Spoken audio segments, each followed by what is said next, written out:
বা যেটাকে বলা হয় ফিজিক্যাল এডুকেশন প্রোগ্রাম, ঠিক আছে, শারীরিক শিক্ষার কর্মসূচি। শারীরিক শিক্ষার কর্মসূচিটা আসলে কি, এটা আমরা প্রথমে জানার চেষ্টা করব। That means physical education program. What is physical education program? একটু খেয়াল করেন, শিক্ষা প্রতিষ্ঠানে খেলাধুলা, ব্যায়াম, স্বাস্থ্য সম্পর্কিত বিনোদনমূলক যে সমস্ত কর্মসূচি পরিলক্ষিত হয় তাকে শারীরিক শিক্ষার কর্মসূচি বলে। আমাদের যে স্কুল কলেজগুলোতে ফিজিক্যাল এডুকেশন রিলেটেড যে টাইপের অ্যাক্টিভিটিস গুলা হয়, খেলাধুলা, এক্সারসাইজ, স্বাস্থ্য সম্পর্কিত এবং বিনোদনমূলক যে সমস্ত কর্মসূচি পরিলক্ষিত হয় তাকেই মূলত শারীরিক শিক্ষার কর্মসূচি বলা হয়। একজন শারীরিক শিক্ষার শিক্ষক যে সমস্ত ক্রিয়া কর্মসূচি বাস্তবায়ন করেন তাই শারীরিক শিক্ষার কর্মসূচির অন্তর্ভুক্ত। অর্থাৎ একটা প্রতিষ্ঠানে যখন আমরা স্কুল বা কলেজে পড়েছি, আপনারা যখন পড়েছেন খেয়াল করবেন ফিজিক্যাল এডুকেশন প্রোগ্রামের জন্য যদি আপনি স্টার্ট থেকে শুরু করেন, অ্যাসেম্বলি, প্রত্যেকটা প্রতিষ্ঠানে অ্যাসেম্বলি হতো, সমাবেশ, তাই না? আপনারা যে যে যে প্রতিষ্ঠানে পড়েছেন সমাবেশ হতো না আপনাদের ওখানে? সমাবেশ কি হতো? Daily assembly, exactly. এটাও কিন্তু পার্ট অফ ফিজিক্যাল এডুকেশনের একটা পার্ট, ঠিক আছে? সো সমাবেশ থেকে শুরু করে ফিজিক্যাল এডুকেশন ক্লাস অনেক জায়গাতে হতো। অনেক জায়গাতে এই ফিজিক্যাল এডুকেশন ক্লাসটা অন্য নামে চলতো, যেমন গেমস ক্লাস। অনেক জায়গাতে দেখবেন গেমস ক্লাস, অর্থাৎ ওই ক্লাসে খেলাধুলা করতো বাচ্চারা, ঠিক আছে? এছাড়া আরো কিছু বিনোদনমূলক প্রোগ্রাম বিভিন্ন প্রতিষ্ঠানে হয়ে থাকে, বা এটা ভিন্ন ভিন্ন সময়ে বাই রোটেশনে বা ভিন্ন ভিন্ন কর্মসূচির মাধ্যমেও হয়ে থাকে। ইন্টার স্কুল খেলা হতো, মনে আছে আপনাদের? আপনারা যখন স্কুল কলেজে পড়তেন এক স্কুলের সাথে অন্য স্কুলের খেলা হতো, ফুটবল, ক্রিকেট, ভলিবল বা অন্যান্য গেমস। গ্রামের দিকে একটু তুলনামূলক কম হয়, বাট শহরে প্রচুর খেলা হয়। আর এর পাশাপাশি ইন্টার ক্লাস খেলা হয় অনেক জায়গাতে, এক ক্লাসের সাথে অন্য ক্লাস, এক ক্লাসে যদি একাধিক সেকশন থাকে এক সেকশনের সাথে অন্য সেকশন, এই টাইপের যে অ্যাক্টিভিটিস গুলা হতো, এগুলো কি আপনাদের প্রতিষ্ঠানে হতো যখন আপনারা পড়াশোনা করেছেন স্কুল কলেজে? জি স্যার, জি। মোস্ট অফ দ্য এরকম হতো, তাই না? সো এই যে অ্যাক্টিভিটিস গুলা, এইগুলাই হচ্ছে ফিজিক্যাল এডুকেশন প্রোগ্রাম, এগুলাই হচ্ছে শারীরিক শিক্ষার কর্মসূচি, ফিজিক্যাল এডুকেশন প্রোগ্রাম বা শারীরিক শিক্ষার কর্মসূচি। এখন শারীরিক শিক্ষার কর্মসূচিকে মেইনলি তিনটা পার্টে ভাগ করা যায়, তিন ভাগে ভাগ করা হয়। কয় ভাগে?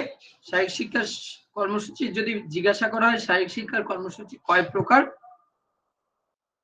তাহলে কি বলবেন? শারীরিক শিক্ষার কর্মসূচি তিন প্রকার, ঠিক আছে? প্রথমটা হচ্ছে কম্পালসারি স্পোর্টস প্রোগ্রাম। কম্পালসারি, এই টার্মটা একটু খেয়াল করেন। কম্পালসারি স্পোর্টস প্রোগ্রাম, কম্পালসারি মানে কি? ম্যান্ডেটরি, যেটা একদম আবশ্যক, তাই না? এর জন্য এটাকে বাংলায় বলা হয়েছে অত্যাবশ্যকীয় ক্রিয়া কর্মসূচি। নাম্বার 2 হচ্ছে অন্তঃক্রিয়াসূচি, ইন্ট্রামুরাল স্পোর্টস। নাম্বার 3 হচ্ছে এক্সট্রামুরাল স্পোর্টস। খেয়াল করেন, আর আরেকটু জুম করে দেখালে ভালো হয়। আপনাদের দেখতে কি অসুবিধা হচ্ছে? না স্যার, হচ্ছে না। মনে হয় আগেও ঠিক ছিল। যাই হোক, দেখেন, শারীরিক শিক্ষার কর্মসূচি হচ্ছে, দেখতে পাচ্ছেন না? না স্যার, আমি দেখতে পাচ্ছি না। তাহলে আপনার ওখানে নেটওয়ার্ক প্রবলেম হবে। সবাই কি, আর বাকি সবাই তো দেখতে পাচ্ছেন, রাইট? জি স্যার, জি স্যার, দেখতে পাচ্ছি। জি স্যার, দেখা যাচ্ছে।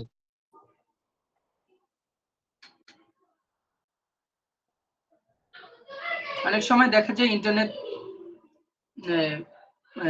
নেট কানেকশন পুয়ার থাকলে বা নেটওয়ার্কের প্রবলেম থাকলে অনেক সময় একটু এই স্ক্রিনগুলা দেখা যায় না বা লেটে দেখা যায়। যদি এরকম প্রবলেম থাকে এখান থেকে লিভ করে আবার রিজয়েন করতে পারেন, তাহলে নিশ্চয়ই প্রবলেমটা সলভ হয়ে যাওয়ার কথা।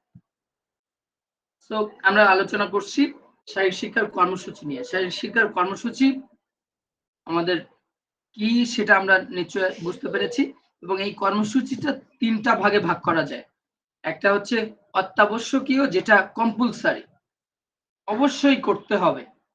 নাম্বার 2 অন্তঃক্রিয়াসূচি।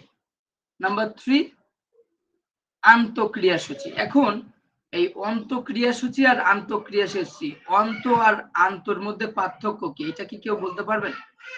অন্ত আর আন্ত, এই দুটার মধ্যে পার্থক্য অন্ত কি? হচ্ছে অভ্যন্তরীণ অন্ত যে হচ্ছে খেলাধুলা সেগুলো, আন্ত স্যার হচ্ছে অন্ত হলো হচ্ছে বাইরে। আচ্ছা, স্যার very অন্ত good. হচ্ছে বলেন। একটি মানে স্কুলের ভিতরে শুধু একটি স্কুলে একটি প্রতিষ্ঠানের খেলা, আর আন্ত হচ্ছে যে একটি স্কুলের সাথে অন্য স্কুলের প্রতিযোগিতা, ক্রীড়া প্রতিযোগিতা। আচ্ছা, ভেরি গুড। আব্দুস সবুর বলছিলেন, রাইট? জি স্যার। আর আগে বলছিলেন কে? জি স্যার, আমি বলছিলাম ইউসুফ। আচ্ছা আচ্ছা, ইউসুফ আলী, বুঝতে পেরেছি। আপনারা দুজনেই রাইট বলেছেন, থ্যাংক ইউ। ওকে, এখন খেয়াল করেন, আমরা একটু ডিটেল এটা জানি। এটা যদি নিচের এটা টপিকটা না দেখেও যদি আমরা এখান থেকে বোঝার চেষ্টা করি, তাহলে আপনারা বুঝতে পারবেন। খেয়াল করেন, অত্যাবশ্যকীয় কর্মসূচি হচ্ছে যেটা কম্পালসারি স্পোর্টস প্রোগ্রাম, যে টাইপের অ্যাক্টিভিটিস গুলা, ফিজিক্যাল এডুকেশন অ্যাক্টিভিটিস গুলা যেটা স্কুলে কম্পালসারি। যে কম্পালসারি কি? অ্যাসেম্বলি, সমাবেশ, এটা কিন্তু কম্পালসারি, যেটা গভর্নমেন্ট অর্ডার ফলো করতে হয়, গভর্নমেন্ট অর্ডার মেনটেন করতে হয়। ফিজিক্যাল এডুকেশন যে ক্লাস, এই ক্লাস এটা কম্পালসারি। এরকম কিছু অ্যাক্টিভিটিস আছে যেগুলা কম্পালসারির মধ্যে পড়ে। আরো কিছু আমরা ডিটেল জানবো। অন্তঃক্রিয়াসূচি বা ইন্ট্রামুরাল। ইন্ট্রা শব্দের অর্থ হচ্ছে ভেতরে, আর মুরাল শব্দের অর্থ দেয়াল। মুরাল মিন্স দেয়াল। সো ইন্ট্রামুরাল মিন্স দেয়ালের ভেতরে বা চার দেয়ালের ভেতরে, এটা বুঝে।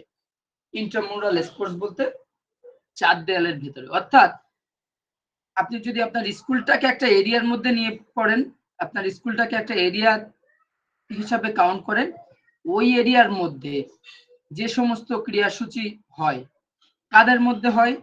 এক ক্লাসের সাথে আর এক ক্লাস, হতে পারে 6 এর সাথে 7 এর ম্যাচ, হতে পারে 9 এর সাথে 10 এর ফুটবল ম্যাচ, হতে পারে 8 এর সাথে 9 এর ম্যাচ। এরকম এক ক্লাসের সাথে এক ক্লাস, হতে পারে 6A সেকশনের সাথে 6B সেকশনের ম্যাচ। এই যে নিজেদের মধ্যে যে কম্পিটিশন, এটাকে বলা হয় ইন্ট্রামুরাল স্পোর্টস। বুঝতে পেরেছেন? জি স্যার। এখন এক্সট্রামুরাল স্পোর্টসটা কি? ইউসুফ স্যার আলী। একটা কথা বলতাম। জি জি বলেন। স্যার আমি লিফট নিছি, আবার জয়েন করছি, কিন্তু কোনোভাবে হচ্ছে না। ওয়াইফাই রাউটার এখানে 3টা আছে, 3টে দিয়ে কানেকশন দিছি, সবকিছু ঠিকঠাক, কিন্তু আমি ভিডিও দেখতে পারতেছি না। আপনি স্ক্রিন দেখতে পাচ্ছেন না? স্যার আমি আপনার যে মনিটর এটার ডিসপ্লে দেখতে পাচ্ছি না। আচ্ছা, বুঝতে পেরেছি। আপনি একটু কাইন্ডলি আপনার ওই যে আর একটা কাজ করতে পারেন, আবার লিভ নিয়ে আপনার যতগুলো জাঙ্ক ফাইল থাকে, জাঙ্ক ফাইল বলতে ফোনের আমরা যতগুলা সাইডে যাই, আমাদের একসাথে যে একটা অপশন আছে না এক জায়গাতে, যে সবগুলা ক্লিয়ার করা যায়, জি জি যতগুলো জি স্যার। সাইট, ধরেন আপনি ফেসবুকে ঢুকেছেন, ধরেন মেসেঞ্জারে ঢুকেছেন, ধরেন জি হোয়াটসঅ্যাপে স্যার, জি ঢুকেছেন, স্যার, বুঝতে পারছি। ওখান থেকে একবার ক্লিয়ার করে আপনি আবার একটু ট্রাই করেন, দেখেন জি সব স্যার, ওকে। সমস্যার সমাধান হয় কিনা। ওকে, সো এক্সট্রামুরাল স্পোর্টস। এক্সট্রামুরাল স্পোর্টসটা কি? আগের অন্তঃক্রিয়াসূচি আর আন্তঃক্রিয়াসূচি, এই দুটা কিন্তু খুবই গুরুত্বপূর্ণ, এই দুটা মনে রাখতে হবে। অনেকের কনফিউশন হয়ে যায় এখানে অন্ত আর আন্ত এই দুটাতে। এক্সট্রামুরালটা হচ্ছে, এক্সট্রা মিন্স বাহিরে, আর মুরাল মিন্স দেয়াল, মানে দেয়ালের বাহিরের কম্পিটিশন, অর্থাৎ আপনার প্রতিষ্ঠানের সাথে অন্য প্রতিষ্ঠানের কম্পিটিশন। ধরেন আপনার কলেজের সাথে পাশের আর একটা কলেজ আছে সেই কলেজের, অথবা একসাথে আটটা কলেজের একটা টুর্নামেন্ট হচ্ছে ফুটবল বা ক্রিকেট বা অন্য কোনো গেমস। সো এইগুলা কিন্তু এক প্রতিষ্ঠানের সাথে অন্য প্রতিষ্ঠানের যে কম্পিটিশন সেটাকেই মূলত এক্সট্রামুরাল কম্পিটিশন বা আন্তঃক্রিয়াসূচি বলা হয়। বুঝতে পেরেছেন? তাহলে ইন্ট্রামুরাল আর এক্সট্রামুরাল এই দুটার মধ্যে পার্থক্য কি বুঝতে পেরেছেন? জি স্যার। হ্যাঁ স্যার, বুঝতে পারছি। আচ্ছা, তাহলে যদি কোনো পরীক্ষায় পড়ে ইন্ট্রামুরাল এবং এক্সট্রামুরালের পার্থক্য কি, তাহলে তো কিছু পয়েন্ট তো লিখতে পারবেন, রাইট? জি ইনশাআল্লাহ। স্যার পারবো। বা যদি পরীক্ষা আসে শারীরিক শিক্ষার কর্মসূচি কাকে বলে, বা ফিজিক্যাল এডুকেশন প্রোগ্রাম কাকে বলে, এবং এই শারীরিক শিক্ষার কর্মসূচিকে কয় ভাগে কি ভাগ করা করবেন যায়, তুমি আরেকটু রুটি? যদি আসে তাহলে নিশ্চয়ই আপনারা পারবেন, ওটা যে রাইট? খায় না।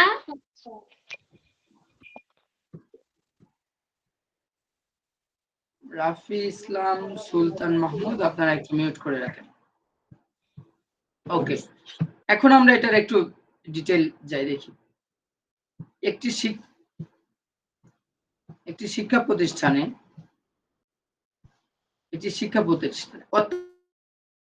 যেটা কম্পালসারি স্পোর্টস প্রোগ্রাম আমরা যেটা বলছি, একটি শিক্ষা প্রতিষ্ঠানের শারীরিক শিক্ষা বিষয়ে সরকারি নির্দেশনাবলী, যেটা বলছিলাম গভর্নমেন্ট অর্ডার, ঠিক আছে, শারীরিক শিক্ষা বিষয়ক ক্লাস, প্রতিযোগিতা কম্পিটিশন, প্রত্যেক সমাবেশ ও স্থানীয় নির্দেশনা ইত্যাদি সবই অত্যাবশ্যকীয় ক্রীড়া কর্মসূচির অন্তর্ভুক্ত। এই কর্মসূচিগুলো একজন শারীরিক শিক্ষার শিক্ষকের অবশ্যই পালন করতে হয়। সরকারি নির্দেশনাবলী বলতে শিক্ষা মন্ত্রণালয় কর্তৃক জারিকৃত শারীরিক শিক্ষা বিষয়ক যে সমস্ত নির্দেশনা, যেমন প্রাত্যহিক সমাবেশ করাতে হবে, প্রতিদিন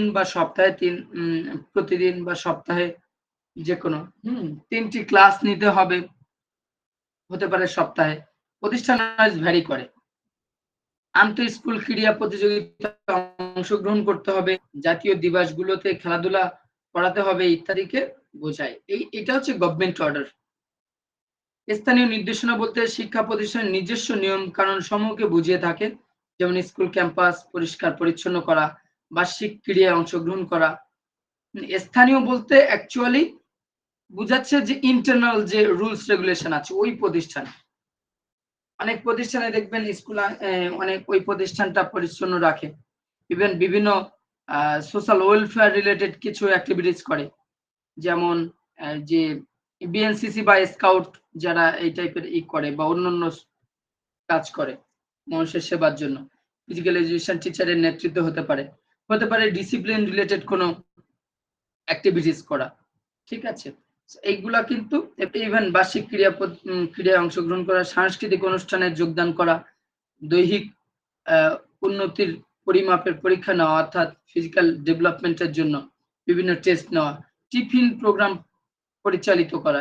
এখন কিন্তু প্রাইমারিতে টিফিন প্রোগ্রামটা স্টার্ট হয়ে যাচ্ছে, আগে একটা সময় ছিল, আবার মাঝে একটা লম্বা সময় গ্যাপ হয়ে গিয়েছিল। টিফিন প্রোগ্রামটার মেইন উদ্দেশ্য হচ্ছে বাচ্চারা যে লং টাইম স্কুলে থাকে, সেই লং টাইম স্কুলে থাকার ফলে কিন্তু তাদের ক্ষুধা লাগলে কি হয়, ক্লাসে মনোযোগ থাকে না, বোরিং ফিল করে, টায়ার্ডনেস চলে আসে, ক্লান্তি ভাব থাকে। তো যে কারণে যদি একটা নির্দিষ্ট সময় টিফিন হয়, ওই টিফিন প্রোগ্রামটাতে বাচ্চারা যদি অফিসিয়াল ভাবে ওই এমন কিছু খাবার যদি তাদেরকে পরিবেশন করা হয় যেটা তাদের জন্য এনার্জেটিক, ক্ষুধাও নিবারণ সম্ভব, যেটার মাধ্যমে এবং পরবর্তীতে তার ক্লাসের একঘেয়েমিটাও ওটার মাধ্যমে দূর হয়ে যায়। এটা মূলত টিফিন প্রোগ্রাম। যদিও আমাদের প্রতিষ্ঠানগুলোতে টিফিন রয়েছে, বাট অ্যাকচুয়ালি সেটা মেনটেন করাটা ডিফিকাল্ট হয়ে যায়, যেহেতু প্রতিষ্ঠান থেকে প্রোভাইড করে না, বাচ্চারা বিভিন্ন ক্যান্টিন বা আদার্স বাইরে থেকে কিনে খেয়ে থাকে। তো এটা রুলস হচ্ছে, অ্যাকচুয়াল রুলস হচ্ছে প্রতিষ্ঠান থেকে বাচ্চাদেরকে প্রোভাইড করা। আমি একটা জাপানিজ স্কুলে চাকরি করতাম, ওখানে বাচ্চাদেরকে টিফিন দিত, অফিস থেকেই, স্কুল থেকেই টিফিন দিত। বাচ্চারা টিফিন টাইমে সবাই প্লেট নিয়ে হাজির হতো, ওখানে প্লেট থাকতো আর কি, প্লেট, আর ওখানে স্টাফরা থাকতো, তারা কোনোদিন ভাতের সাথে ডাল মাংস, কোনোদিন খিচুড়ি, কোনোদিন ভর্তা বা অন্যান্য আইটেম, একটা রুটিন অনুযায়ী তারা বাচ্চাদেরকে ফ্রি অফ কস্ট প্রোভাইড করতো। সো ওইটাই অ্যাকচুয়ালি টিফিন প্রোগ্রাম, বাট সব জায়গাতে এটা হয় না। সো আমরা অত্যাবশ্যকীয় ক্রিয়াকর্মসূচি নিয়ে আলোচনা করছিলাম, তাহলে কম্পালসারি যে স্পোর্টস প্রোগ্রাম, এটা কি সবাই ক্লিয়ার হয়েছেন? জি স্যার। জি স্যার, ক্লিয়ার।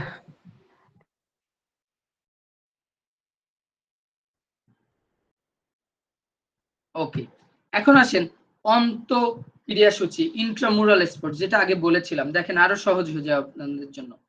ইন্ট্রামুরাল একটি ল্যাটিন শব্দ, এটা একটা ল্যাটিন ওয়ার্ড। ইন্ট্রা অর্থ ভেতরে এবং মুরাল অর্থ দেয়াল। তাহলে সম্পূর্ণ অর্থ দ্বারা দেয়ালের ভেতরে, অর্থাৎ প্রতিষ্ঠানে চারি দেয়ালের মধ্যে বা নিজেদের মধ্যে প্রতিযোগিতা আকারে যে সমস্ত খেলাধুলা হয় তাকে ইন্ট্রামুরাল স্পোর্টস বলা হয়। যেমন বার্ষিক ক্রীড়া প্রতিযোগিতা, বার্ষিক ক্রীড়া প্রতিযোগিতা আপনারা খেয়াল করেছেন, এক শ্রেণীর সাথে অন্য শ্রেণীর খেলা হয়, কিন্তু যখন কমন কিছু ইভেন্ট হয়, বা ধরেন 6-7 এর জন্য লং জাম্প, 6 আর 7 শুধু এটাতে অংশগ্রহণ করবে। ক গ্রুপ, ধরেন খ গ্রুপে 8-9 বা পরে 10 গ গ্রুপ, এরকম ভিন্ন ভিন্ন গ্রুপে প্রতিযোগিতা করা হয়। এটা কিন্তু নিজেদের মধ্যে নিজেদের, এটা অন্তঃক্রিয়াসূচির মধ্যে পড়ে, যেখানে বার্ষিক ক্রীড়া প্রতিযোগিতার কথা বলা হয়েছে। নবম শ্রেণী বনাম দশম শ্রেণী ক্রিকেট ম্যাচ, অথবা ষষ্ঠ শ্রেণী ক ও খ শাখার মধ্যে প্রতিযোগিতা ইত্যাদি। যদি হাউস থাকে, অনেক প্রতিষ্ঠানে হাউস সিস্টেম থাকে। হাউস সিস্টেমটা কি বলতে পারেন? কেউ বলতে পারেন হাউস সিস্টেমটা কি? না স্যার। আচ্ছা, অনেক প্রতিষ্ঠানে হাউস সিস্টেম থাকে, অর্থাৎ সমস্ত স্টুডেন্টদেরকে 4টা বা 6টা ভাগে ভাগ করা হয়, এবং ওই যারা এক এক ভাগকে এক একটা হাউস হিসাবে কাউন্ট করা হয়, এক একটা দল হিসাবে কাউন্ট করা হয়।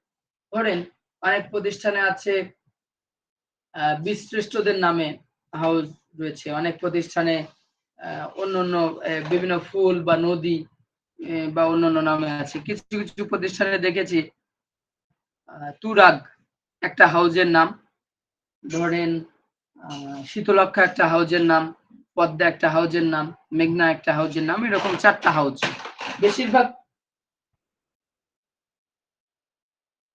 বেশিরভাগ ক্যান্টনমেন্ট বেস প্রতিষ্ঠানগুলো, ডিফেন্স প্রতিষ্ঠানগুলোতে হাউস সিস্টেম পদ্ধতিটা চালু থাকে। ওখানে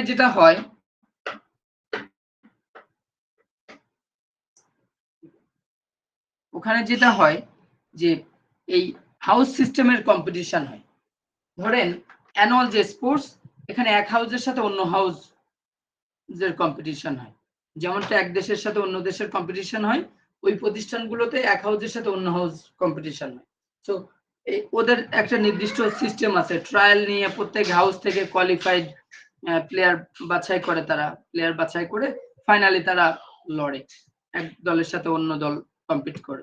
তো এইগুলা হচ্ছে হাউস সিস্টেম। এখন ওই স্টুডেন্টদেরকে ওদের ভাগ করার সিস্টেম আছে, রোল নাম্বার অনুযায়ী ভাগ করে, গার্লস বয়েজ আলাদা করে করে 4টা ভাগে ভাগ করে দেয়, অথবা সিরিয়াল ওয়াইজও ভাগ করে, বিভিন্ন সিস্টেম আছে। আমরা ওটা হাউস সিস্টেমটা পরবর্তীতে পড়ব।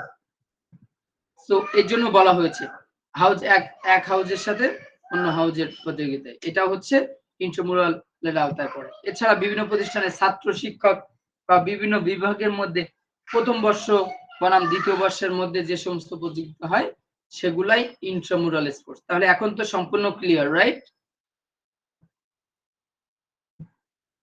হ্যালো। জি স্যার। Yes sir. এখন এক্সট্রামুরালের কথা বলছিলাম।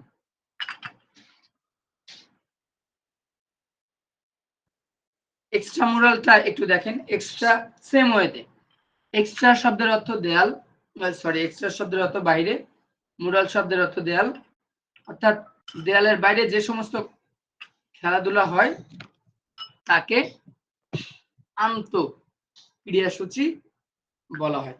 ঠিক আছে, আন্তঃক্রিয়াসূচি যে সমস্ত খেলাধুলা প্রতিযোগিতা এক স্কুলের সাথে অন্য স্কুলের, এক স্কুলের সাথে অন্য স্কুল, এক কলেজের সাথে অন্য কলেজের মধ্যে খেলা হয় তাকে আন্তঃক্রিয়াসূচি বলা হয়। আন্তঃ স্কুল, আন্তঃ কলেজ,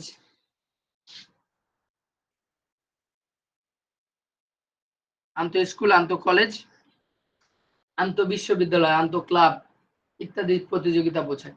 যেমন আপনি যদি বিপিএল ধরেন, বাংলাদেশ প্রিমিয়ার লিগ, এক ক্লাবের সাথে অন্য ক্লাবের খেলা হচ্ছে না, একটা ফ্রাঞ্চাইজি টিমের সাথে অন্য ফ্রাঞ্চাইজি টিমের খেলা হচ্ছে, তো এগুলা হচ্ছে আন্ত।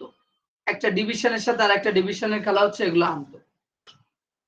একটা কলেজের সাথে আর একটা কলেজের খেলা হচ্ছে, এটা আন্তঃক্রিয়া সূচি। একটা স্কুলের সাথে অন্য স্কুলের কম্পিটিশন হচ্ছে, এটা আন্তঃক্রিয়া সূচি। সেখানে কিছু উল্লেখযোগ্য দিক আছে। ধরেন এই সমস্ত প্রতিযোগিতায় যদি করা যায়, অংশগ্রহণ করলে নিজেদের দলের যোগ্যতা যাচাই করা যায়, দলের পজিশন কেমন। বিভিন্ন মানের খেলোয়াড়রা অংশগ্রহণ করে, ফলে ভালো খেলোয়াড়ের সহচর্যে এসে তাদের আচার ব্যবহার, উন্নত মানের কৌশল ইত্যাদি থেকে তারা অনেক কিছু শিখতে পারে। এই প্রতিযোগিতার মাধ্যমে দলগত সমঝোতা ও উৎকর্ষ বাড়ে। প্রতিযোগিতার মনোভাব ও সৌহার্দ্য বৃদ্ধি পায়। তো এরকম এখানে কিন্তু একই সাথে এই এক্সট্রামুরাল কম্পিটিশনের কিছু দিক বা কিছু সুবিধা এখানে উল্লেখ করা হয়েছে, খেয়াল করেছেন? জি স্যার। এখান থেকে খেয়াল করেন, বুঝতে পেরেছেন? একই সাথে এক্সট্রামুরালটা কি এবং ওটার পাশাপাশি ওই প্রতিযোগিতার মাধ্যমে স্টুডেন্টদের কি হয় বা ওই খেলোয়াড়দের কি হয়, সেটা ওই বেনিফিটটাও কিন্তু এখানে দেওয়া হয়েছে।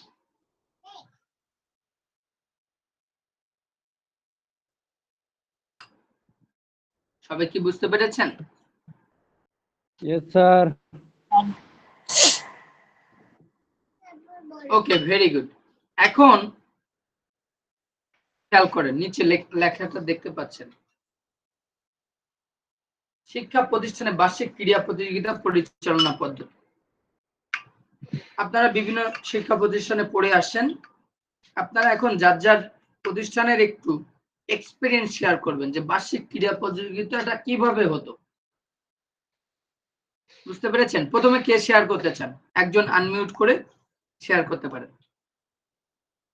দৌড় প্রতিযোগিতা হতো স্যার, তারপর জাম্প লাভ প্রতিযোগিতা হতো, তারপর কবিতা প্রতিযোগিতা হতো, আবৃত্তি, স্বরচিত, তারপরে বিভিন্ন কবিদের লেখা আবৃত্তি, এই ধরনের, তারপরে বিস্কুট দৌড়, তারপর এই ধরনের আরো বিভিন্ন ধরনের খেলা হতো, হাড়ি ভাঙ্গা, চাচা আপন প্রাণ বাঁচা, স্মৃতি পরীক্ষা, এগুলো আরো আছে স্যার, ভেরি গুড। মনে পড়ছে না। এখন কিছু আছে মেয়েদের ভলিবল, বালিশ খেলা, তারপরে চেয়ার খেলা, এগুলো। আচ্ছা, ভেরি গুড। এখন আমাদের শিক্ষা জি বলেন বলেন। বলছে আমাদের শিক্ষা প্রতিষ্ঠানে ফার্স্ট টাইম স্যার একটা শাখা, ক শাখা, খ শাখা, গ শাখা, ঘ শাখা পর্যন্ত সিস্টেম করে নিত। আপনার স্টুডেন্টদের একটা মাপের সিস্টেম ছিল, সেইভাবে তাদের একটা আলাদা দল করে নিত। তারপর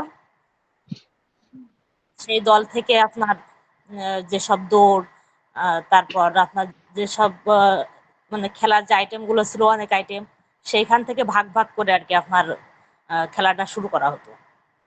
ফার্স্ট টাইম শাখাগুলো করে নিত। তো এখন অনেক সাইজের স্টুডেন্ট থাকতো, তো তাদের একটি এক এক সাইজ করে নিত।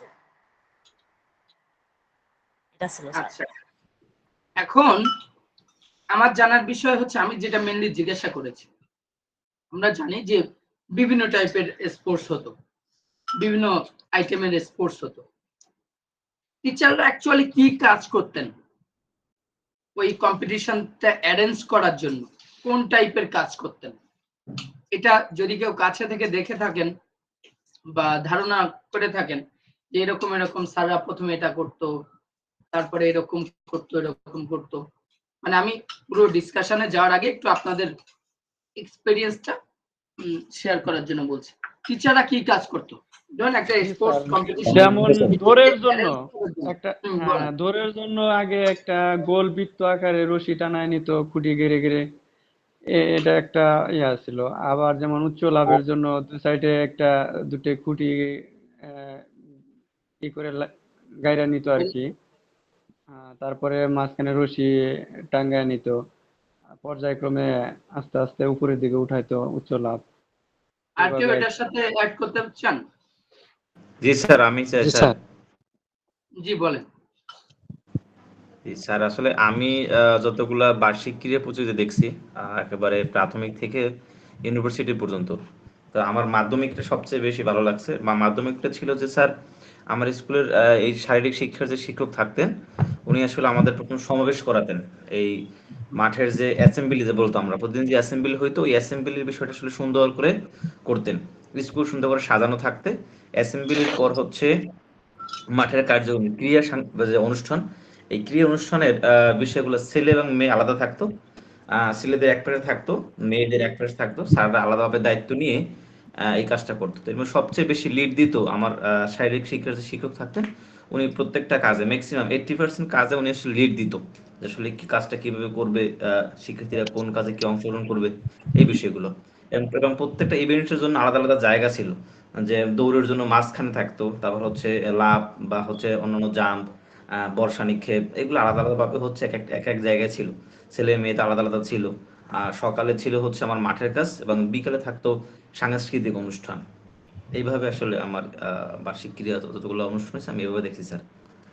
আচ্ছা, ভেরি গুড। এবং সেখানে আমাদের অনেকগুলা পয়েন্ট বলেছেন। স্কাউট ছিল, যে অনেক স্কাউট ছিল, হ্যাঁ, যারা হচ্ছে শিক্ষকের পাশাপাশি তারা সহযোগিতা করতো, এরকমের ছিল স্যার। আচ্ছা, ভেরি গুড, ভেরি গুড। আর কেউ কিছু শেয়ার করতে চান? স্যার, প্রথমে বার্ষিক ক্রীড়া প্রতিযোগিতা কিভাবে সুন্দরভাবে পরিচালনা করা যায়, প্রথমে একটি মিটিং হতো সব শিক্ষক মিলে। তারপর ভেরি কি গুড। কি উপকরণ লাগবে, তারপর একটা তারিখ ঠিক করা হতো। তারপর কি কি উপকরণ লাগবে, কি কি প্রতিযোগিতা হবে, এটা আলোচনা করা হতো। তারপর আহ, এইভাবে আলোচনা করে আর কি উম, উম, শুরু হতো এই যে একটা প্রতিযোগিতা, একটা এই খেলা আর কি।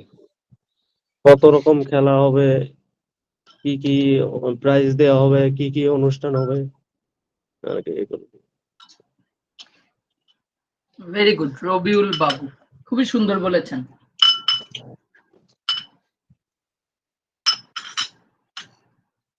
এখন একটু খেয়াল করেন, অলমোস্ট অনেকগুলো পয়েন্ট আসছে, বাট আরেকটু ফর্মাল ওয়েতে আমরা একটু দেখি। শিক্ষা প্রতিষ্ঠানে বার্ষিক ক্রীড়া প্রতিযোগিতা পরিচালনা পদ্ধতি, এটা 10 মার্কের একটা কোশ্চেন আছে এনটিআরসি এক্সামে, অথবা অনেক প্রাইভেট প্রতিষ্ঠানে চাকরি নিয়োগ পরীক্ষাতে এটা আসে, নিবন্ধন পরীক্ষাতে এটা আসে। এটার পাশাপাশি আপনাদের পরীক্ষাতেও কিন্তু, পরীক্ষার জন্য এটা খুবই গুরুত্বপূর্ণ একটা পার্ট। এখানে খুব ব্রিফলি দিয়েছি, এখান থেকে আমরা মডিফাই করে যে যতটুকু মনে রাখতে পারবো ততটুকু নেব, মেইন পয়েন্ট গুলো নেওয়ার চেষ্টা করব। স্কুল, কলেজ, মাদ্রাসা, বিশ্ববিদ্যালয় প্রভৃতি শিক্ষা প্রতিষ্ঠানে কিভাবে বার্ষিক ক্রীড়া প্রতিযোগিতা পরিচালনা করা যায় নিম্নে বিশদভাবে আলোচনা করা হয়। এটা একটা ব্রড কোশ্চেন, 10 মার্কসের। যে শিক্ষা প্রতিষ্ঠানে ক্রীড়া প্রতিযোগিতা অনুষ্ঠিত হবে সেই শিক্ষা প্রতিষ্ঠানে প্রধানের সভাপতিত্বে শিক্ষকদের নিয়ে একটি মিটিং অনুষ্ঠিত হবে, যেটা রবিউল বাবু বলছিলেন। এই মিটিং এ ক্রীড়া প্রতিযোগিতার বিভিন্ন খুঁটিনাটি দিক আলোচনা করে সিদ্ধান্ত নিতে হবে যে এই প্রতিযোগিতায় কোন কোন ইভেন্ট সংযোজিত হবে।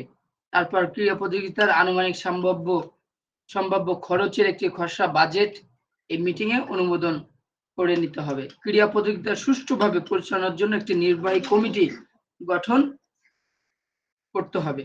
পদাধিকার বলে শিক্ষা প্রতিষ্ঠানের প্রধান হবেন সভাপতি, সম্পাদক হবেন ক্রীড়া শিক্ষক বা ফিজিক্যাল এডুকেশন টিচার, এবং প্রয়োজন অনুসারে কয়েকজন শিক্ষক থাকবেন সদস্য।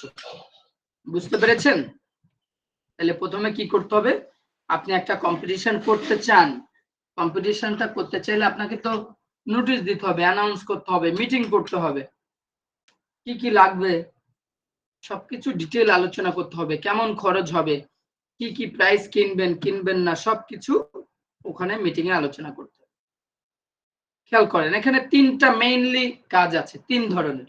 ক্রীড়া প্রতিযোগিতা সুষ্ঠুভাবে পরিচালনা করার জন্য তিনটি বিষয়ে উপর বিশেষভাবে গুরুত্ব দেওয়া দরকার, যেমন বিফোর দ্য কম্পিটিশন অর্থাৎ প্রতিযোগিতার পূর্বের কাজ, ডিউরিং দ্য কম্পিটিশন প্রতিযোগিতার সময়ের কাজ, আফটার দ্য কম্পিটিশন প্রতিযোগিতার শেষের কাজ।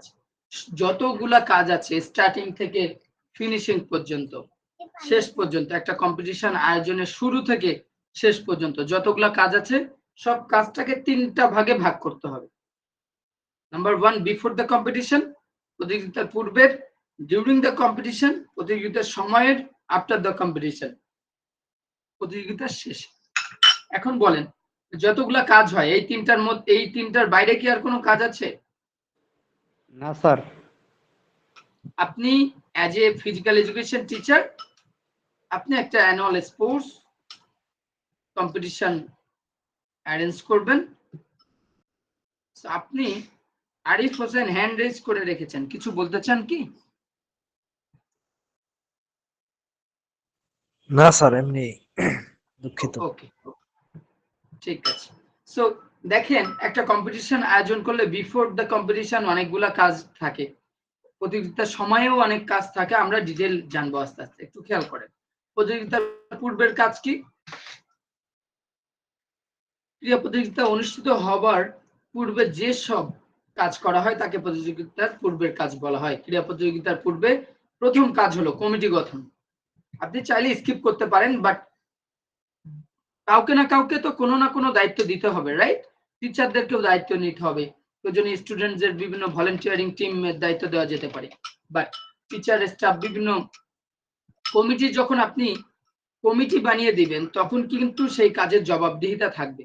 মুখে মুখে কোনো একটা কাজ বলে দিলেন এই কাজটা অমুকের দায়িত্ব, সে কিন্তু না করলেও কিছু করার থাকে না। বাট যখন একটা অফিসিয়াল অর্ডারে, অফিস অর্ডারে যখন কোনো নোটিশে কারোর নাম থাকে যে এই প্রতিযোগিতা আয়োজনের জন্য এই কাজ হবে, এই কমিটি গঠন করা হচ্ছে, এই কমিটির কাজ এটা, এই কমিটির কাজ এটা, এই সদস্যের কাজ এটা, এরকম এরকম।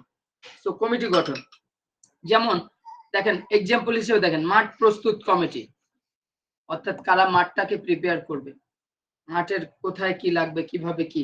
ক্রীড়া পরিচালনা কমিটি, খেয়াল করেন খুবই গুরুত্বপূর্ণ বিষয়। অর্থ কমিটি, যেটা বাজেট দরকার। প্যান্ডেল ও সাজসজ্জা কমিটি, পুরস্কার ক্রয় কমিটি, দাওয়াত কমিটি, যখন প্রতিযোগিতা হবে,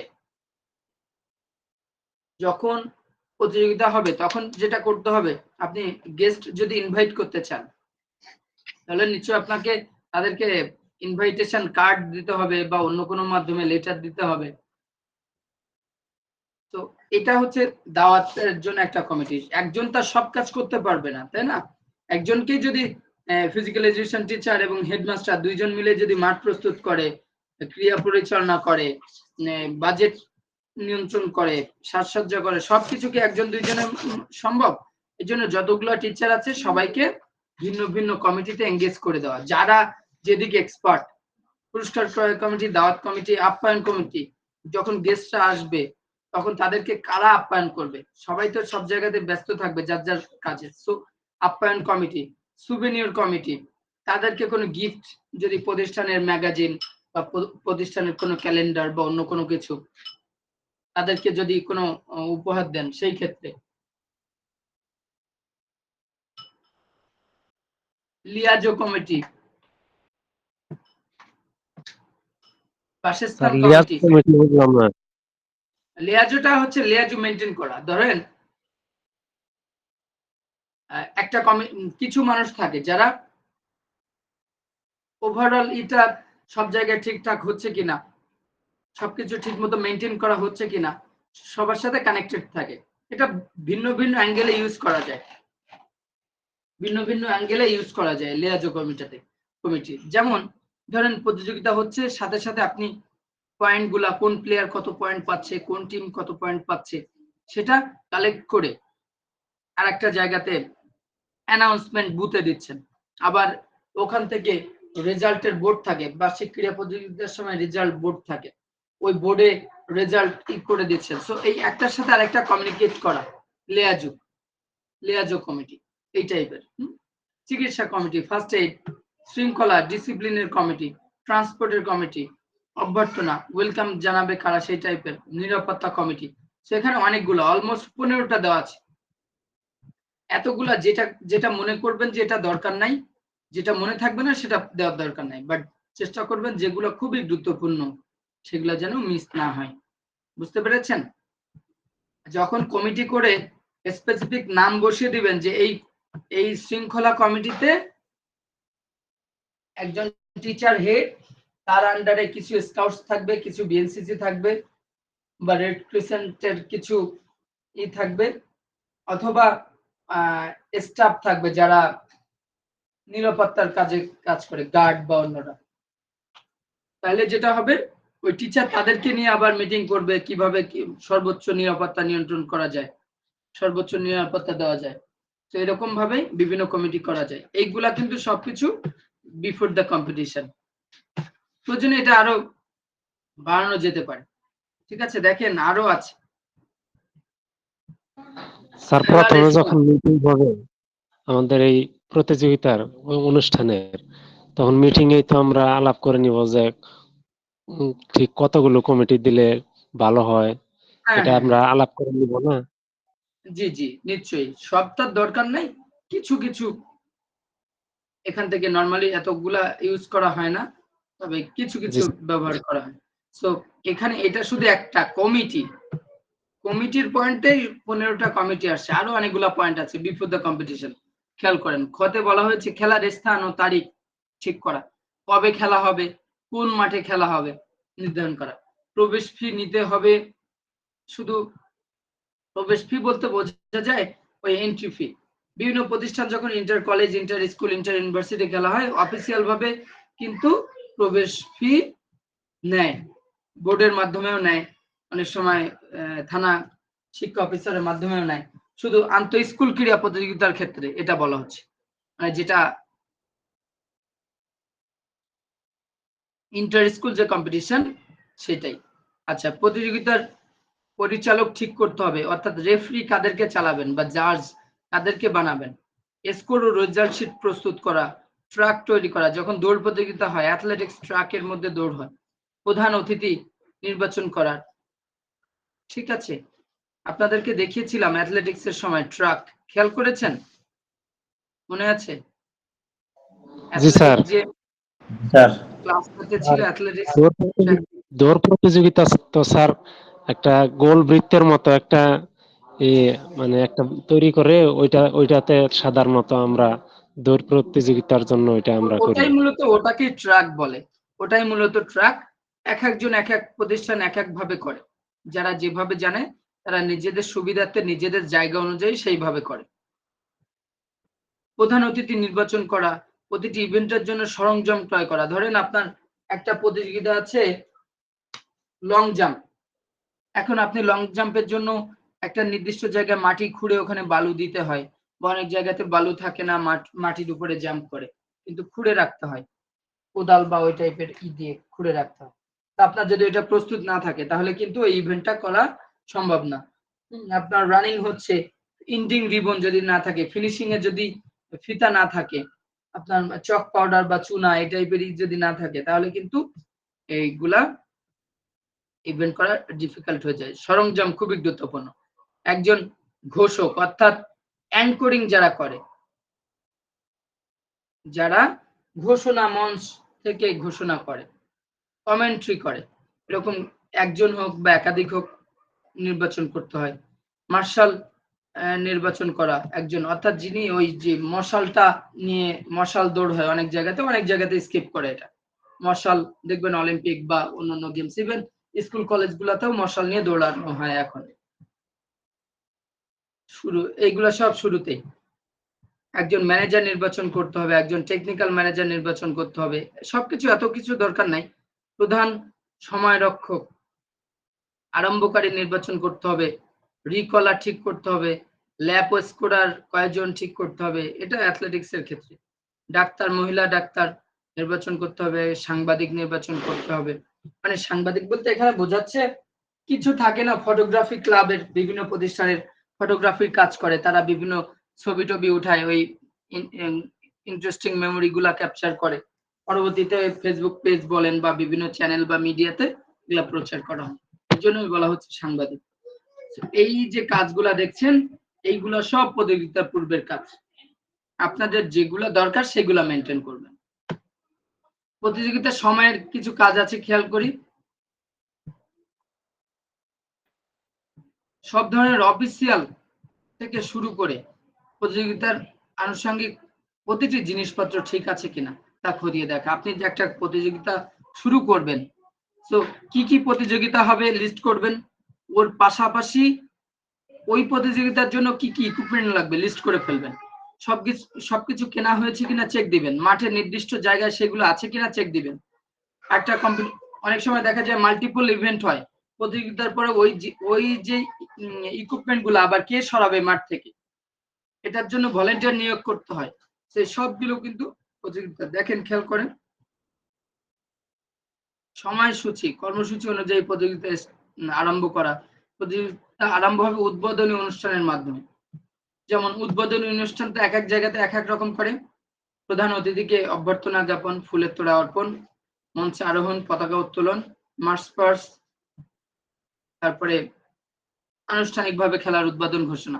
অনেক জায়গাতে করে, অনেক জায়গাতে নাও করে, অনেক জায়গাতে বেলুন উড়ায়, কবুতর উড়ায়, অলিম্পিক যে মশাল আছে এটা নিয়ে মাঠ প্রদক্ষিণ করা হয়, শপথ গ্রহণ করা, স্পোর্টস শপথ গ্রহণ করে সবাই অ্যানুয়াল স্পোর্টস এর সময়। শপথটা ঠিক এরকম থাকে, আমরা শপথ করিতেছি যে বাংলাদেশ জাতীয় স্কুল ও মাদ্রাসা ক্রীড়া প্রতিযোগিতার সকল বিধিবিধান মানিয়া চলিব এবং প্রকৃত খেলোয়াড় সুলভ মনোভাবের পরিচয় দিয়া নিজ নিজ বিদ্যালয় ও খেলাধুলার গৌরব অক্ষুণ্ণ রাখিব, আমিন। এরকম একটা ক্রীড়া শপথ, এটা হচ্ছে ক্রীড়া শপথ। এটা নিজেদের মতো করে মডিফাই করেও নিতে পারেন যদি আপনারা চান। প্রধান অতিথির আসন গ্রহণ থাকে, এটা একটা মানে শিডিউলের কথা বলা হচ্ছে, স্টার্টিং এর শিডিউলটা। মার্চ পাস্ট হচ্ছে মার্চ চেক করে, যখন মার্চ পাস্ট কারা করে, অনেক অনেক শিক্ষার্থী একসাথে মাঠে বিভিন্ন চার সাইড দিয়ে প্রদক্ষিণ করে, বিভিন্ন ড্রিল করে, মার্চিং এন্ড ড্রিল। এটার পরে তারা মাঠ ত্যাগ করে। এটার পরে নির্দিষ্ট যে স্কোর শিট অফিসিয়ালরা সবাই যার যার পজিশনে চলে যায়, তারপরে ইভেন্ট গুলা শুরু হয়। এইগুলা এইবার প্রত্যেকটা ইভেন্ট যখন শুরু হয় কিভাবে, কমেন্টেটর অ্যানাউন্স করে এই ইভেন্টটা অমুক জায়গাতে এই ইভেন্ট শুরু হচ্ছে, বা একটা নর্মালি দেখা যায় স্কুল কলেজে একটা করে ইভেন্ট হয়, একটা ইভেন্ট শেষ হলে আর একটা হয়, বুঝতে পেরেছেন? কিন্তু যদি ন্যাশনাল ইভেন্ট গুলা দেখেন, এক জায়গাতে দৌড় হচ্ছে, আর এক জায়গাতে মাঠের মধ্যে ওই গোলক নিক্ষেপ, চাকতি নিক্ষেপ, বর্ষা নিক্ষেপ হচ্ছে, অথবা লং জাম্প হচ্ছে, এরকম হয়। একই সাথে অনেকগুলো ইভেন্ট চলে, বাট স্কুল কলেজ গুলাতে কি করে, একটা করে ইভেন্ট চলে, একটা শেষ আর একটা। তো ঘোষণা মঞ্চ থেকে অ্যানাউন্স করে যে এখন ধরেন বালকদের লম্বা লাফ প্রতিযোগিতা, বালকদের লং জাম্প, সেই লং জাম্প প্রতিযোগিতায় যারা অংশগ্রহণ করতে ইচ্ছুক বা যারা ফাইনালে, যদি অনেক প্রতিযোগিতা হয় তখন তো আগে থেকে হিট নেয়, বাছাই করে, বাছাই করে করে ফাইনাল রাউন্ডে যারা অংশগ্রহণ করবে তাদের নাম, ক্লাস, সেকশন সবকিছু ঠিক করে অ্যানাউন্স করে। অ্যানাউন্স করার পরে ওখানে তারা যে কম্পিটিশনটা শুরু হয়, ওখান থেকে আবার রেজাল্ট নিয়ে একটা পক্ষ কি করে, রেজাল্টটাকে আবার অফিসিয়ালি তারা অ্যানাউন্স বুথে দিয়ে দেয়, সেখান থেকে অ্যানাউন্স করে যে কে কে প্রথম, কে দ্বিতীয়, কে তৃতীয় হয়েছে। তারা অনেক জায়গাতেও যে একটা ভিক্টরি স্ট্যান্ড থাকে, ভিক্টরি স্ট্যান্ডটা হচ্ছে দেখবেন এক ধরনের টেবিল মতো, তিনটাই থাকে, ফার্স্ট সেকেন্ড থার্ড লেখা থাকে, ওখানে উঠে তারা আবার স্যালুট দেয় বা উঠে দাঁড়ায় যখন নাম কল করে। এরকম দেখেছেন বা আপনারা করেছেন এরকম? জি স্যার, জি। আমার কথা কি ক্লিয়ারলি আপনারা বুঝতে পারছেন কিনা যখন বলছি, নাকি অনেক দ্রুত হয়ে যাচ্ছে? ঠিক আছে স্যার। যখন এটা কাইন্ড অফ ঘটনা, সেরকম গল্প বা ঘটনা, বা যখন এই টাইপের করব, আপনারা নিজেরা কল্পনা করতে থাকবেন আমার প্রতিষ্ঠানে কি হতো, আমরা যখন ফার্স্ট হতাম বা সেকেন্ড হতাম কি করতাম, সরাসরি কি শেষ হয়ে যেত। অনেক জায়গাতে অনেক ইকুইপমেন্ট থাকে না, ফিনান্সিয়াল অনেক প্রবলেম থাকে, অনেক জায়গাতে অনেক অসুবিধা থাকে বা সবাই ঠিকভাবে স্পোর্টস টিচাররাও ঠিকভাবে সব জায়গাতে দায়িত্ব পালন করে না, সবাই যে সুন্দরভাবে অফিসিয়াল ভাবে করবে তার কিন্তু মানে না। এক একজন এক এক রকম ভাবে করতে চায়, কেউ দায় সারা মতো কাজ করে, কেউ খুব রিনাউন রেপুটেশনের জন্য খুব ভালোভাবে ডিসিপ্লিনের সাথে কাজ করে। তো এখন এটা দেখেন আপনারা এখানে ক্লাসে এখন উপস্থিত আছেন 23 জন। এখান থেকে 23 জন কি সবাই একই রকম কাজ করবেন? সবাই কি একই রকম প্রতিষ্ঠানে চাকরি করবেন? না, এক একজন এক এক প্রতিষ্ঠানে চাকরি করবেন, ভিন্ন ভিন্ন নিয়ম থাকবে ভিন্ন জায়গাতে। এক এক জায়গা থেকে দেখবেন খুব জমকালো প্রোগ্রাম হচ্ছে, কিছু কিছু জায়গায় দেখবেন খুবই সাদামাটা প্রোগ্রাম হচ্ছে। কোনো জায়গাতে আপনি খুব সুন্দর প্ল্যান করে এগোতে পারবেন, আবার কোনো জায়গাতে সুন্দর প্ল্যান করলেও সেটা সম্ভব হবে না, বলবে এত কিছুর দরকার নাই, সিম্পলি শেষ করেন, এই করেন ওই করেন, এরকম বিভিন্ন কথা। আবার অনেক জায়গাতে বলবে, আপনাকে বলবে আপনার যেভাবে খুশি সেভাবে করেন, আমরা সর্বোচ্চ আপনাকে সাপোর্ট দিব। এরকমটা হয় কিনা? জি স্যার। তো এইভাবে আর কি এগোতে হয়। তো আপনি যদি রুলসটা জেনে রাখেন, আপনি যদি রুলস রেগুলেশন গুলো জেনে রাখেন, তাহলে কি হবে, আপনি ম্যাক্সিমাম এফোর্টটা দিতে আপনার জন্য সহজ হবে। ঠিক আছে? প্রতিযোগিতার ধরেন একটা কম্পিটিশন হলো, কম্পিটিশন হওয়ার পরে কি করে, ওই কম্পিটিশনটা আমি যদি একটা ইভেন্ট দিয়ে উদাহরণ দিই, ধরেন একটা ইভেন্ট দিয়ে এক্সাম্পল দিই তাহলে বুঝতে পারবেন। ধরেন 100 মিটার দৌড়, 100 মিটার দৌড়ে এখন আপনার একটা গ্রুপে স্টুডেন্ট আছে 100 জন। এখন 100 জন স্টুডেন্টকে একবারে দৌড় করলে 3 জনকে ফার্স্ট সেকেন্ড থার্ড বাছাই করা কি সহজ হবে না কঠিন হবে? কঠিন হবে। অবশ্যই কঠিন কঠিন হবে হবে, স্যার। রাইট? কঠিন হবে, কারণ চোখের দেখাতে আপনি মানে ভুল দেখবেন। 100 জন সাইড দিয়ে দৌড়াতে গেলে তো অনেক লম্বা বড় মাঠ দরকার। সো আপনাকে যেটা করতে হবে, এই 100 জনকে ভাগ করে ফেলতে হবে। 100 জনকে আপনি 10টা গ্রুপে ভাগ করতে পারেন। 10 জন দৌড়ালো, এখান থেকে আপনি 10 জনের টাইমিং নিতে পারেন, স্টপ ওয়াচ, যেটা বেস্ট অপশন। টাইমিং নিতে পারেন যে কে কত সেকেন্ডে দৌড়াচ্ছে। এই টাইমিংটা নিলে আপনি 100 জনের টাইমিং নেওয়ার পরে দেখতে পাবেন যে মনে করেন ফাইনাল রাউন্ডে আপনি 10 জনকে দৌড়ানোর সুযোগ দিচ্ছেন বা 8 জনকে সুযোগ দিচ্ছেন। এখন ফাইনালে 8 জনকে বা 10 জনকে সুযোগ দিচ্ছেন, তাহলে কারা দৌড়াবে ফাইনালে? যাদের টাইমিং বেস্ট, যারা সবচেয়ে কম সময়ে দৌড় শেষ করেছে তারাই সেরা 10 জন বা সেরা 8 জন। অন্যভাবে করতে চাইলে আপনি প্রত্যেক গ্রুপ থেকে সেরা 3 জন করে নিতে পারেন। সেরা 3 জন করে নিয়ে আবার দেখা যাচ্ছে 100 জনের তো 10টা গ্রুপ বলেছি, 3 জন করে নিলেন, নিয়ে হচ্ছে 30 জন। এই 30 জনকে আবার দৌড় দিয়ে এখান থেকে 10 জন বাছাই করলেন, বাছাই করে এই 10 জন ফাইনালি দৌড়াবে। অনেক জায়গাতে প্রতিযোগিতা হয় কেমন, যখন অনেক স্টুডেন্ট পার্টিসিপেট করে, প্রতিযোগিতা ধরেন 30 তারিখে প্রোগ্রাম, ফাইনাল প্রোগ্রাম 30 তারিখে, তো আগে থেকে 20 তারিখ বা তারও আগে থেকে কিন্তু প্রতিযোগিতা শুরু হয়ে যায়, অর্থাৎ বাছাই শুরু হয়। কারণ কি বাছাইটা হয়, কম্পিটিশনটা যাতে অ্যাট্রাকটিভ করা যায়, নির্ভেজাল ভাবে শান্তিপূর্ণ ভাবে করা যায়, এই কারণে বাছাই করা হয়। তো ধরেন বাছাইয়ের কথাটা বললাম 100 মিটার, তাহলে আমার কি লাগবে এখানে, যার প্রতিযোগিতা শুরুর কথা যদি বলি, শুরুর কথা 100 মিটার দৌড়ের জন্য আমার কি কি দরকার? 100 মিটার দৌড়ের জন্য আমার স্টার্টিং লাইন দরকার, ফিনিশিং লাইন দরকার, সেটা চক পাউডার হতে পারে, আর ফিনিশিং লাইনে ফিতা অবশ্যই থাকবে। ফিতা ধরে রাখবে কারা, সেরকম মানুষ দরকার। জাজ কারা থাকবে, সেরকম মানুষ, কয়েকজন মানুষ দরকার। স্টার্ট কে করবেন, অর্থাৎ কার হুইসেল বা গান ফায়ারে প্রতিযোগিতা শুরু হবে, ঠিক আছে? সো এরকম অ্যানাউন্স করার পরে বাই দিস টাইম আস্তে আস্তে প্রতিযোগিতা শেষ হবে। যখন আপনি ফাইনালি 3 জন পেয়ে যাবেন, 3 জনকে নিয়ে একজন টিচার বা কোনো একজন স্কাউট বা বিএনসিসি ক্যাডেট, তাদেরকে নিয়ে কি করবে, ফার্স্ট সেকেন্ড থার্ড কে ধরে নিয়ে ভিক্টরি স্ট্যান্ড, যেখানে যে তারা স্যালুট দেয় বা ওই স্ট্যান্ডের উপরে উঠে দাঁড়ায়, এরকম দাঁড়াবে। এরপরে ধরেন তাদেরকে যদি সাথে সাথেই পুরস্কার দেন, তাহলে কি করতে হবে, তাদেরকে প্রাইজ দেওয়ার জন্য চিফ গেস্ট হতে পারে, স্পেশাল গেস্ট হতে পারে, হেডমাস্টার হতে পারে, যে কেউ হতে পারে, তাদেরকে প্রাইজ দিলেন, প্রাইজ দেওয়া শেষ।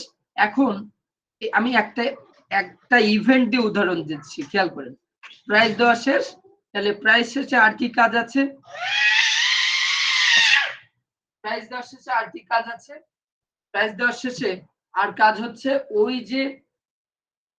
ওই কম্পিটিশনের জন্য কি কি কাজ করেছেন সেগুলা সুন্দরভাবে, কি কি ইকুইপমেন্ট নিয়েছেন সেই সুন্দরভাবে ইকুইপমেন্ট গুলা কি করা, জায়গা মতো রাখা। বুঝতে পেরেছেন? জি স্যার। জি স্যার। কারোর কি বুঝতে অসুবিধা হচ্ছে কিনা? না স্যার। না স্যার।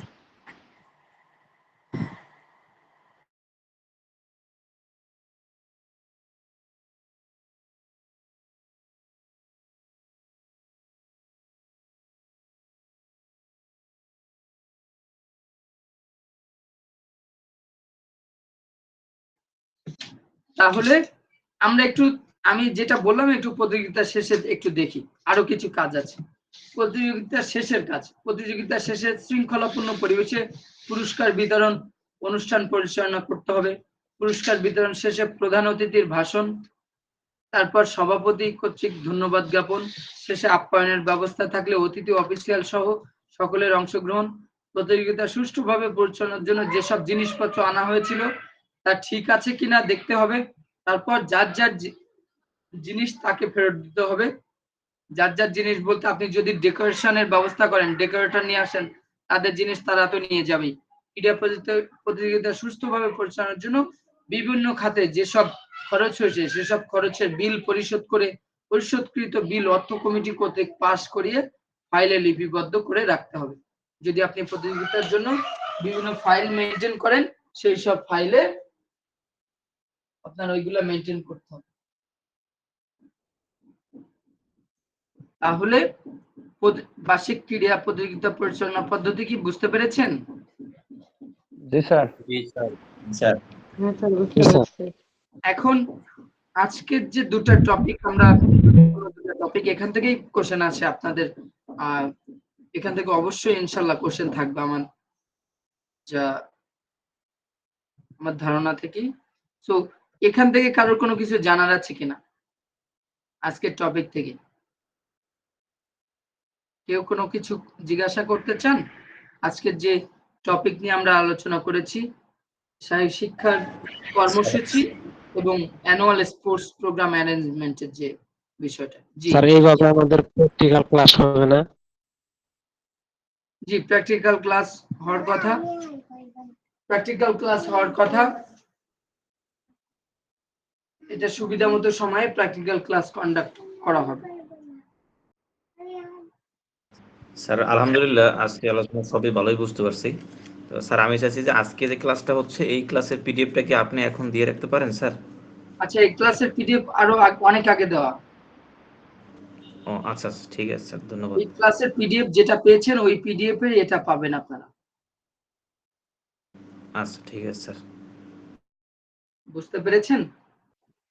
ওই পিডিএফ জি এর স্যার। 3 নম্বর যে চ্যাপ্টারটা আছে ওই পিডিএফ অনুযায়ী দেখবেন প্রত্যেকটা ক্লাস অনুযায়ী নতুন নতুন করে এর লোগো দেওয়া থাকে। বুঝতে পেরেছেন? আপনারা যদি বুঝতে জি পারেন স্যার। কোন ক্লাসের, যদি সহজ সিস্টেম হচ্ছে পিডিএফটা ওপেন করবেন, ওপেন করলেই দেখবেন লোগো আছে। আমি যদি আপনাদেরকে আরেকটু দেখাই আপনাদের সুবিধা, তো অনেকে ভাবেন যে পিডিএফ আমরা ঠিক মতো পাই না বা বুঝতে পারেন না, হয়তো স্ক্রিনটা দেখতে পাচ্ছেন তাই না? খেয়াল করেন এই যে লোগোটা আছে না, লোগো সাবজেক্ট জি নেম দেওয়া আছে না, ঠিকই এই ক্লাস শেষে জি। আবার পরবর্তী যে ক্লাসটা হবে সেটা শুরুতেও লোগো আবার সাবজেক্ট নেম দেওয়া আছে, যাতে করে আপনারা সহজে আইডেন্টিফাই করতে পারেন। দেখেন এই যে হাউস নিয়ে আলোচনা করছিলাম একটু, এই হাউস সিস্টেম পরের ক্লাসে আছে। ঠিক আছে? জি স্যার। ওকে, এখানে এই সাবজেক্টের এটা হচ্ছে আমরা 3 নাম্বার এইটা পড়ছি, বাট এই সেকেন্ড আর একটা ক্লাস আছে, ওটা একটু স্কিপ করে গিয়েছি, ওটা পরবর্তী কোনো এক সময় ওই ক্লাসটা নিব। আমার কাছে মনে হয়েছে ওটার চেয়ে বেশি ইম্পর্টেন্ট হচ্ছে এই ক্লাসটা এখন, যে কারণে এটা একটু মানে এক্সচেঞ্জ করে নিয়েছি, এটা পরবর্তীতে নিব। এখানে আর একটা আছে, সেকেন্ড আর একটা টপিক আছে, সংগঠন প্রশাসন। হ্যাঁ, শারীরিক শিক্ষার সংগঠন প্রশাসন নিয়ে আলোচনা আছে, সেটা আমরা জাস্ট এক্সচেঞ্জ করে নিয়েছি, ওটার জায়গায় এটা, এটার জায়গায় ওটা। এটা আমি আমার মতো করে নিয়েছি। আপনাদের সিলেবাস রাইট টাইমে সবকিছু ইনশাল্লাহ সুন্দরভাবে শেষ হবে আশা করছি। ঠিক আছে, আর কেউ কোনো কিছু জিজ্ঞাসা করতে চান? স্যার এই পিডিএফ তো আপনি আগে দিয়েছেন, কিন্তু আমাদের প্রতিষ্ঠান থেকে এই পিডিএফ তো এখন আমরা পাইনি। আমি প্রতিষ্ঠানের সঙ্গে কালকে কথা বলছি।